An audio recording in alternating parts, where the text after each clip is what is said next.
সেটা হচ্ছে শুরু আমাকে তুলে নেওয়া হলো 2020 সালের 5ই মে বিকাল 5:45। আমার অফিসের বেল বাজছে। করোনার সময় তখন লকডাউনের কারণে অফিসে কেউ নেয়, তার উপরে রোজার মাস, ইফতারের সময় হলো বলে অফিসের শেষ মুহূর্তের কাজগুলো গুছিয়ে নিচ্ছিলাম। ইফতার করব এমন সময় ঘন ঘন বেল বাজছে। দরজা খুলে দেখি আমাদের ম্যানেজার আর তার সাথে চারপাশে ঘিরে আছে আরো প্রায় 6-8 জন।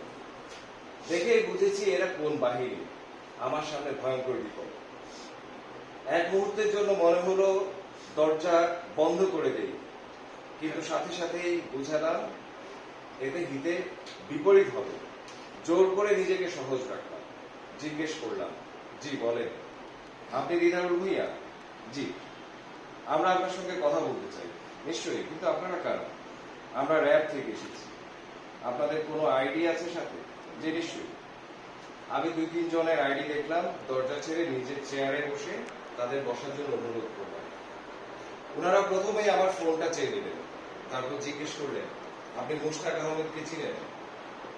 তখনই আবার বুঝতে পারলাম স্বীকার করা মানেই বিপদ। আমার ইনস্টিংক্ট বলতো অস্বীকার করো। আমি আবারও নিজেকে খুব কষ্ট করে শান্ত রেখে বললাম, কোন মুশতাক? কুমির ভাই? জি জি জি, আমার বন্ধু। কিন্তু কি হয়েছে ওরা? আপনাকে একটু কষ্ট করে আমাদের সাথে যেতে হবে। সেটা হয়ে গেলাম, কিন্তু কি হয়েছে? মুশতাক ভাই কি কোনো বিপদে পড়েছে? দেখুন, আমরা মধ্যম মাপের অফিসার, সব বিষয়ে জানি না। আমাদের বস আপনার সঙ্গে কথা বলতে চায়। ঠিক আছে, কবে যেতে হবে? এখনই। এই বলে ওনারা আর সময় দিলেন না। দ্রুততম সময়ের মধ্যে আমার ল্যাপটপ, অফিসের অন্য 2টি ডেস্কটপের সিপিইউ, সিসি ক্যামেরার ডিভিআর নিয়ে নিলেন। ফোন তো নিয়েই নিয়েছেন। আমাকে রওনা হতে হবে। বিল্ডিং থেকে বের হয়ে রাস্তায় এসে দেখি 2টো কালো গ্লাসের মাইক্রোবাস। আরো 4 থেকে 6 জন নিচে বা আশেপাশে ছিলেন। সব মিলিয়ে 12 থেকে 14 জনের দল। আমি ওঠা মাত্র গাড়িটা একদম হুড়মুড় করে টান দিল। লকডাউনের মধ্যে ইফতারের আগ মুহূর্তে রাস্তা ছিল একদম ফাঁকা। গাড়িটাও যেন ঝড়ের গতিতে চলছে। সব অশুভ লক্ষণ বিকট ভাবে দেখিয়ে দেখি আমার মনে হচ্ছিল এই হয়তো শেষ যাত্রা। হয়তো আমাকে মেরে ফেলবে, আর কোনোদিন ফিরে আসা হবে না। বের হওয়ার সময় বাচ্চাদের একবার দেখে আসতে পারি না, কাউকে বলে আসতে পারি না।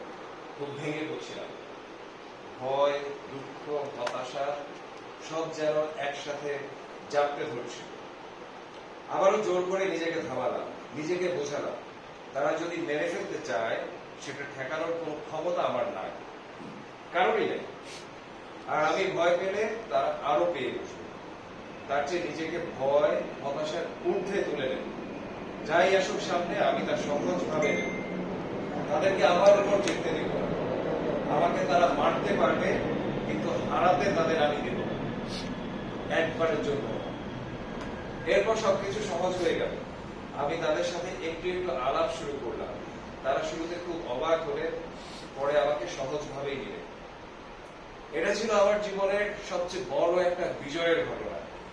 এখন যখন ভাবি, এর চেয়ে বড় সাহসিকতার কাজ আমি খুব বেশি করিনি।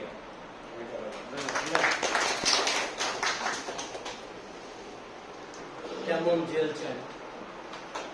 আমার তো মনে হয় জেল